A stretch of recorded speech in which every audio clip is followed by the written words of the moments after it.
এবার উচ্চ মাধ্যমিক পরীক্ষার ফলাফলে নজর কেড়েছে মালদা শহরের ২৪ নম্বর ওয়ার্ডের রিজেন্ট পার্ক এলাকার মেয়ে সুপ্ততিতা সরকার।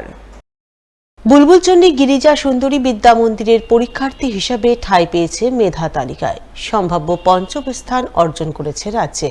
এই খুশির খবর জানতে পেরে তার বাড়ি গিয়ে শুভেচ্ছা অভিনন্দন জানালেন ২৪ নম্বর ওয়ার্ডের কাউন্সিলর সুতপা দাস ঘোষ। বুধবার সন্ধ্যা নাগাদ তিনি সুপ্ততিতার রিজেন্ট পার্ক এলাকার বাড়ি ছুটে যান। সঙ্গে ছিলেন পাশের ২৮ নম্বর ওয়ার্ডের কাউন্সিলর প্রসেনজিৎ ঘোষও। তারা দুজনে মিলে সুপ্ততিতাকে শুভেচ্ছা অভিনন্দন জ্ঞাপন করেন। উচ্চ মাধ্যমিকে নজর কাড়া ফল করার জন্য তাকে বাহবা জানান। তার মুখ মিষ্টি করে আগামী দিনে তার আরো উজ্জ্বল ভবিষ্যৎ কামনা করেন।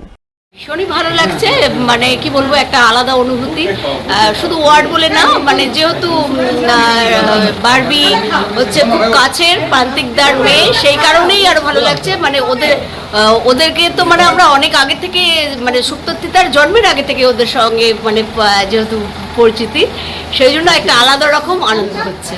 একেবারে নিজের বাড়ির মেয়ে এত ভালো একটা রেজাল্ট করেছে, সেই একটা ফিলিংস আসছে।